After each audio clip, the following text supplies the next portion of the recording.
Hello बच्चों, आज हम पढ़ेंगे 2 पॉइंट फॉर्म।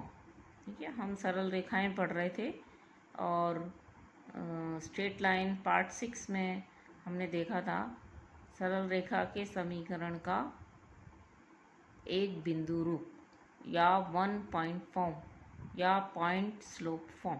ठीक है, और इसमें क्या था, अगर हमें एक रेखा का स्लोप दे रखा हो और रेखा पर एक बिंदु दे रखा हो तो हम उसका समीकरण लिखते हैं y minus Y one M X minus X one. पिछले लेक्चर में यानी कि स्ट्रेट लाइन पार्ट 6 में हमने ये पढ़ा था। आज हम देखेंगे सरल रेखा के समीकरण का दो बिंदु रूप। ठीक है, या इसको इंग्लिश में बोलते हैं 2 पॉइंट फॉर्म। जैसा कि नाम से स्पष्ट हो रहा है, 2 पॉइंट फॉर्म का मतलब यहाँ पर हमें क्या दिया होगा, रेखा पर दो बिंदु दिए हुए होंगे। तो दो बिंदुओं x1 y1 और x2 y2 को मिलाने वाली रेखा का समीकरण या इन दो बिंदुओं से गुजरने वाली रेखा का जो समीकरण है उसे हम कहते हैं 2 पॉइंट फॉर्म या द्विबिंदु रूप। ठीक है, इसका मतलब ये हुआ कि किसी भी रेखा का समीकरण निकालने के लिए हमें उस रेखा पर कम से कम दो बिंदु अवश्य दिए हुए होने चाहिए। यानी कि रेखा पर अगर दो बिंदु हमको दे रखे हैं तो हम उस रेखा का समीकरण निकाल सकते हैं, या दो दिए हुए बिंदुओं को ज्वाइन करने वाली रेखा का हम समीकरण निकाल सकते हैं। जैसा मैंने आपको पहले बताया था कि किसी भी रेखा का समीकरण निकालने के लिए उस रेखा के बारे में कोई ना कोई दो बातें हमें दी हुई होनी चाहिए। तो यहाँ पर जो दो बातें दी हुई हैं हमें, वो क्या हैं, रेखा पर दो बिंदु हमें दिए हुए हों। तो ध्यान रखिए, जब भी हमें रेखा पर दो बिंदु दिए हुए हों तो हमें इसको समीकरण को काम में लेना होगा। तो देखिए, ये एक रेखा है x1 y1 x2 y2, दोनों बिंदु कहाँ इस रेखा पर स्थित हैं। ठीक है, तो हम जानते हैं कि दो बिंदुओं को ज्वाइन करने वाली रेखा का जो स्लोप या ढाल होता है वो मैंने आपको लेक्चर नंबर 1 में बता दिया था कि दो बिंदुओं x1 y1 और x2 y2 को मिलाने वाली रेखा का स्लोप या ढाल क्या होता है, y2 minus Y one upon x2 minus x1। ये छोटे छोटे फॉर्मूले बड़े इंपॉर्टेंट होते हैं, इसलिए हमें इन्हें याद रखना चाहिए। किन्हीं भी दो बिंदुओं को मिलाने वाली रेखा का हम स्लोप निकाल सकते हैं। यानी कि इस रेखा पर हमें दो बिंदु दे रखे हैं तो हमने इसका स्लोप निकाल लिया, और इसको स्लोप कितना आया, ये इसका स्लोप आया y2 minus Y one upon x2 minus x1। अब अभी पिछले में 1 पॉइंट फॉर्म में हमने देखा कि अगर रेखा पर एक बिंदु हो और रेखा का स्लोप हो तो हम समीकरण लिख सकते हैं। तो यहाँ देखिए, रेखा का स्लोप तो हमारे पास ये आ गया। अब उस पर एक बिंदु, कोई सा भी एक बिंदु ले लीजिए, मान लीजिए x1 y1 उस पर एक बिंदु है और ये रेखा का जो है क्या है, स्लोप है। तो हम क्या करेंगे, तुरंत 1 पॉइंट फॉर्म को काम में लेंगे।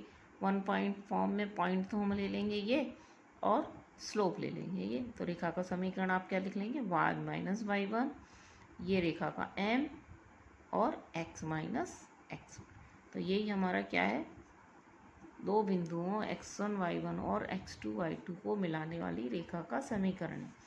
लेकिन हम इस बिंदु की जगह ये वाला बिंदु भी ले सकते हैं। ठीक है, तो यहाँ आ जाएगा y माइनस वाई टू, ये रेखा का स्लोप, और x माइनस एक्स टू। तो इन दोनों में से किसी भी एक बिंदु का उपयोग किया जा सकता है, और स्लोप तो हमारा ये हो गई। ठीक है, तो हम चाहें तो इसको ऐसे भी लिख सकते हैं, y minus Y two, Y minus Y two, फिर ये रेखा का slope x minus X two. ठीक है, तो स्लोप मिल जाने के बाद हम बिंदु कोई सा भी काम में ले सकते हैं, x1 y1 भी ले सकते हैं, x2 y2 भी ले सकते हैं, और इन दोनों से को हम जब सिंप्लीफाई करेंगे तो हमें एक ही रेखा मिलेगी। ऐसा नहीं है कि आपने x1 y1 बिंदु लिया तो रेखा दूसरी मिल गई, x2 y2 लिया तो दूसरी। इन दोनों को सिंप्लीफिकेशन करने से हमें सेम रेखा मिलेगी, वही रेखा मिलेगी। ठीक है, तो सिंपल सा है, कुछ नहीं है, बस आपको ये याद रखना है। इसे याद रख लीजिए, 2 point form y minus Y one X minus X one, तो यहाँ है, या m लिख देंगे हम, और इसका m क्या होता है, y2 minus Y one upon x2 minus. तो ये है रेखा का 2 पॉइंट फॉर्म। इस पर 2-3 क्वेश्चंस करेंगे हम। देखिए, ये सवाल है, बिंदु 1 2 और 4 3 से गुजरने वाली रेखा का समीकरण ज्ञात कीजिए। तो अभी अभी हमने देखा, इस बिंदु को आप मान लीजिए x1 y1, इस बिंदु को आप मान लीजिए x2 y2। तो ये हमारी वो रेखा है जिस पर ये दोनों बिंदु हैं। इस रेखा का हमको समीकरण निकालना है।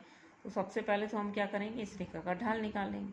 इस रेखा का ढाल क्या हो जाएगा, y2 minus y1 upon x2 minus x1। तो 3 माइनस 2 4 माइनस 1 1/3 इस रेखा का ढाल आ गया। फिर इसके बाद आप इस पॉइंट को ले लें या इस पॉइंट को ले लें। तो देखिए हमने लिया ये बिंदु x1 y1 मान लिया। तो y माइनस y1 ये रेखा का m x माइनस x1। इसको थोड़ा सा सिंप्लीफाई कर लिया। सिंप्लीफिकेशन कैसे करना है इसका, वही है, 3 को उधर ले गए तो ये हो जाएगा 3y minus 9 is equal to x minus 4, या सारे को एक तरफ ले आए, x माइनस 3y माइनस 4 और प्लस 9। सिंप्लीफाई कराइए, हमारी क्या आ गई, रेखा की समीकरण। अब यदि हम x1 y1 की जगह हम बिंदु 4 3 के बजाय अगर बिंदु 1 2 को लें तो हम दूसरी तरह से रेखा का समीकरण ऐसे भी निकाल सकते हैं। यहाँ आ जाएगा y माइनस 2 और ये m और ये x माइनस x1। मतलब बिंदु की जगह हमने क्या लिया, 1 2 पॉइंट ले लिया। हमारा क्वेश्चन में क्या था, वो एक तो था 1 2 और ये था 3 4। ठीक है, तो 3 4 को काम में लेकर के तो हम निकाल चुके हैं। 1 2 को काम में ले लें हम तो 1 2 यूज़ कर सकते हैं। 1 2 जब हमने यूज़ किया तो हमने रेखा का समीकरण निकाला, तब भी हमें वही रेखा का समीकरण मिला, x माइनस 3y प्लस 5 बराबर 0। इसका मतलब ये है कि हम कोई से भी बिंदु को काम में ले सकते हैं, या तो x1 y1 को काम में ले लें या x2 y2 को काम में लें। अब लेकिन ये जो कुछ भी हमारा आंसर आया है, इस आंसर को हम चेक कर सकते हैं। सरल रेखा के समीकरण जब हम निकाल रहे हैं, हमें रेखा पर अगर एक बिंदु दिया हुआ है तो हम हमारे आंसर को बड़े आराम से चेक कर सकते हैं। अब अपन ये देख सकते हैं कि ये जो हमारा आंसर आया ये सही है या नहीं, क्योंकि ये दोनों बिंदु इस रेखा पर स्थित हैं, इसलिए इन दोनों बिंदुओं से ये समीकरण संतुष्ट होना चाहिए। तो आप देखिए 1 2 डाल के देखिए, x बराबर 1 और y बराबर 2, तो ये 6 और प्लस 6 माइनस 6 हो जाएगा। ऐसे 3 4 जब आप डालेंगे तो x बराबर 3 और y बराबर 4। 3 4 नहीं है, ये 3 4 नहीं है, ये 4 3 है, 4 3। ठीक है, तो x बराबर 4 डालोगे तो 4 और 5 9 और 3 3 9।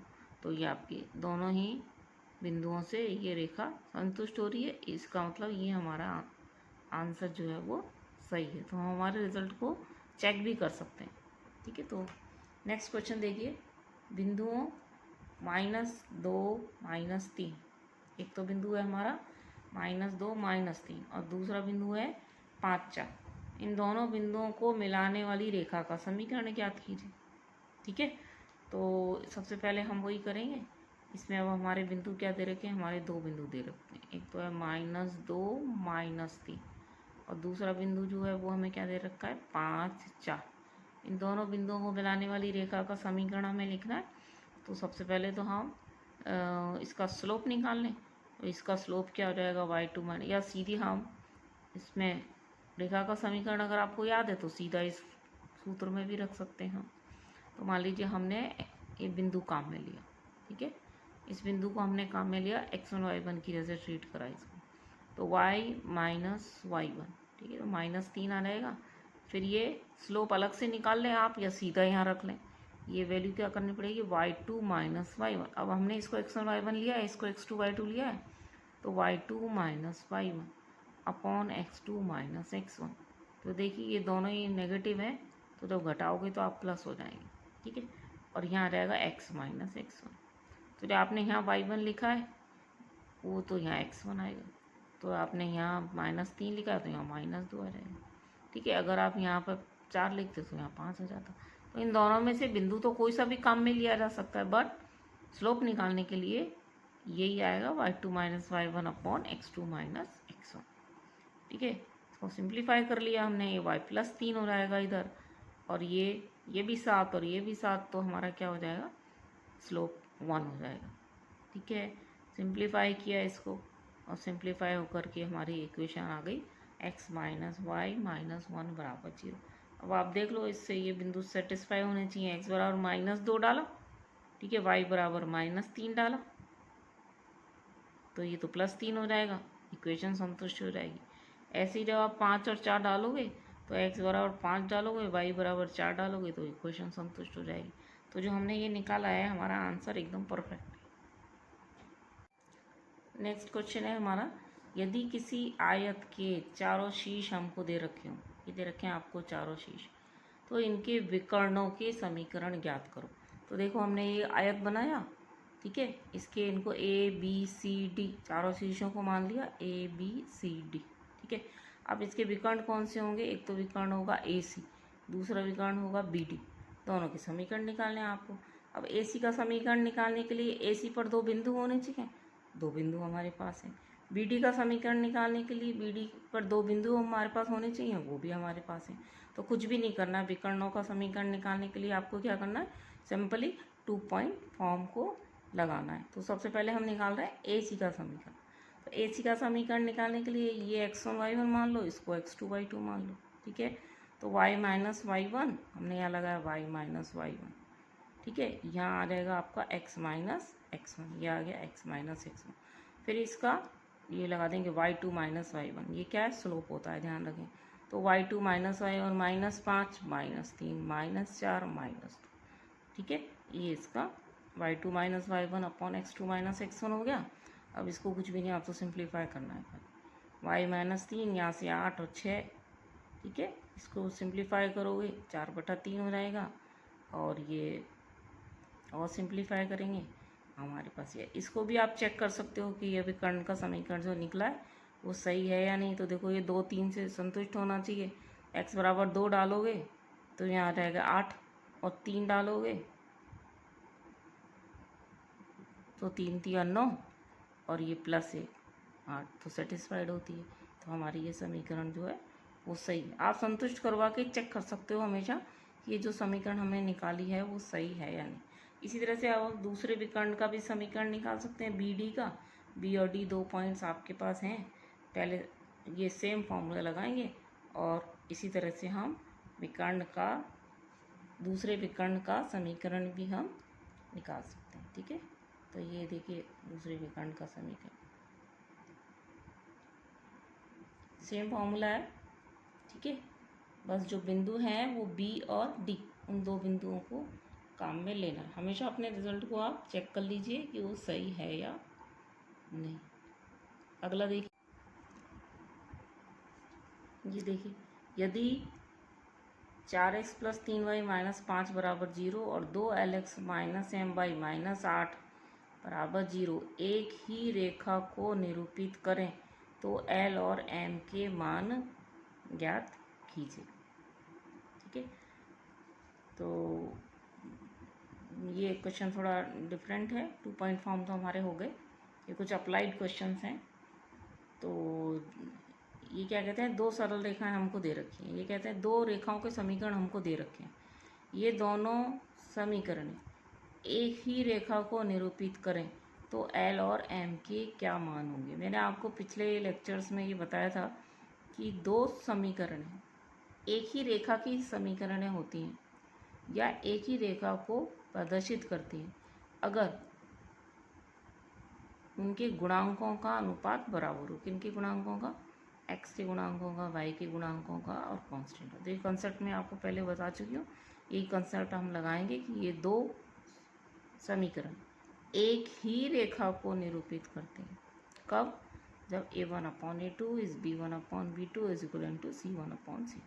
तो हमारा क्वेश्चन क्या है कि ये दोनों इक्वेशंस एक ही रेखा को निरूपित करें तो L और M के क्या वैल्यू होनी चाहिए, ठीक है। तो अब हमारी समीकरण है क्या हो गई, ये 2 समीकरण हो गए। ये दोनों कहते हैं एक ही रेखा को निरूपित करते हैं। तो कंपेयर करें हम, x का कोफिशिएंट यहाँ 2l, यहाँ x का कोफिशिएंट 4, फिर यहाँ y का कोफिशिएंट -है, यहाँ y का कोफिशिएंट 3, फिर ये -8 -5, ये बराबर होने चाहिए। ये कंसेप्ट लगाया है यहाँ पर। एक ही रेखा को निरूपित करेंगी यदि एक्स वाई के कोफिशिएंट और कांस्टेंट जो हैं इनका रेशो बराबर। ठीक है, ठीक है। अब इसको हमने इक्वेट किया, इसको इसके बराबर कर दिया, एल की वैल्यू मिल जाएगी, इसको इसके बराबर कर दिया तो एम की वैल्यू मिल जाएगी, यानी कि 12/4 ये 8/5। ठीक है, तो यहाँ से हमको मिल गया एल बराबर 16/5। इसी तरह से इन दोनों को इक्वेट किया तो हमको मिल गया -m/3 बराबर 8/5 या m बराबर -8 या 24/5। ठीक है, तो ये अपना आंसर आएगा। यदि l बराबर 16/5 हो और m बराबर -24/5 हो तो ये दोनों रेखाएं, दोनों समीकरण हैं, एक ही रेखा को निरूपित करेंगे।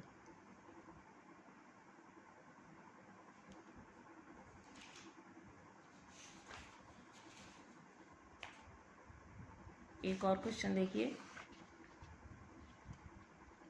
यदि किसी त्रिभुज के शीर्ष दे रखे हों, ठीक है, उनकी माध्यिकाओं के समीकरण निकाल।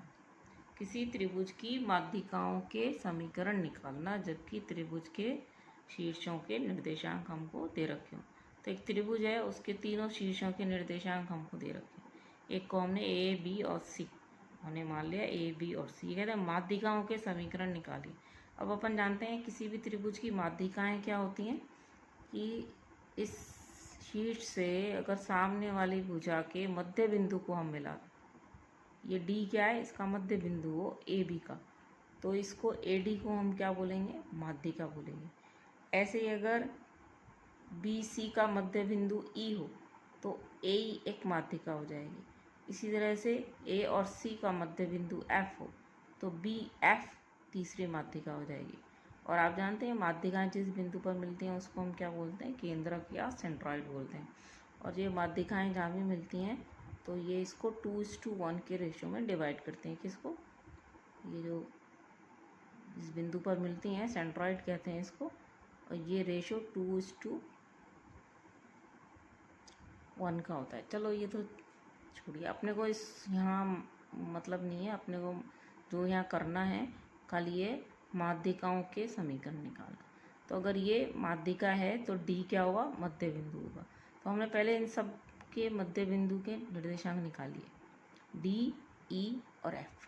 ठीक है, तो डी ई और एफ के हमने निर्देशांक निकाले। ये हमारे पास आ गए डी ई एफ के निर्देशांक। मध्य बिंदु का सूत्र लगा देंगे, x1 + x2/2 और y1 + y2/2। मध्य बिंदु के निर्देशांक हमने निकाले, डी का निकाले। अब हमको चाहिए इस माध्यिका का समीकरण। तो माध्यिका का समीकरण कैसे निकलेगा, इस माध्यिका पर हमें दो बिंदु मिल गए, कौन से, सी और डी। ठीक है, इसी तरह से हम ए ई का समीकरण निकाल सकते हैं क्योंकि हमारे पास ई के निर्देशांक है। इसी तरह से हम बी एफ का समीकरण निकाल सकते हैं क्योंकि एफ के भी हमारे पास निर्देशांक हैं। तो सबसे पहले हमने निकाला ए ई का समीकरण। ठीक है, जहाँ पर कि ए तो हमको क्या दे रखा है, -3 -4, और ई जो है वो हमने निकाल लिया है, ये रहा हमारा ई 4 3/2। तो क्या किया हमने, फिर वही का ए ई का समीकरण निकालना है। ए हमारे पास है, ई हमारे पास है, सीधा 2 पॉइंट फॉर्म लगा देंगे। तो हमने इसको x1 y1 माना, इसको x2 y2 माना, तो आपका ये फॉर्मूला लग जाएगा y - y1 और इधर x - x1। तो दोनों नेगेटिव हैं तो ये प्लस हो जाएंगे। फिर यहाँ पर हमारा क्या आ जाएगा, y2 - y1 upon x2 - x1। ठीक है, तो y2 - y1 कर लो या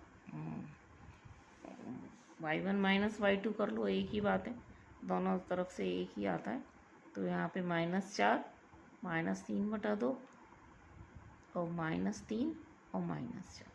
ठीक है, एक्चुअली में हम जब स्लोप निकालते हैं दो बिंदुओं को मिलाने वाली लाइन का, तो y2 - y1 upon x2 - x1। ठीक है, अब इसको हम y1 - y2 upon x1 - x2 भी लिख सकते हैं, ऊपर नीचे से माइनस कॉमन ले लो तो ऊपर क्या बन जाएगा y1 माइनस y2, नीचे क्या बन जाएगा x1 माइनस x2। तो कुछ खास फर्क नहीं पड़ता, आप दोनों में से कुछ भी लिख सकते हैं। ठीक है, ये दोनों बराबर होंगे। देखिए y1 minus y2 upon x1 minus x2 क्यों होंगे बराबर? ये यहाँ से माइनस कॉमन ले लें ऊपर से, ठीक है, नीचे से ये माइनस कॉमन ले लें, ख़त्म हो जाएगा माइनस। तो ऐसे भी लिख सकते हैं। तो इसको हम फॉर्मूले को ऐसे ही बोलते हैं, दोनों y निर्देशांकों का अंतर बटा x निर्देशांकों का अंतर, ऐसे ही बोलते हैं। तो ये आप 2 पॉइंट फॉर्म से ए का समीकरण निकाल सकते हैं। ये हमने निकाला यहाँ पर ए का समीकरण। इसी तरह से आप बाकी और दोनों माध्यिका का समीकरण भी निकाल सकते हैं। धन्यवाद।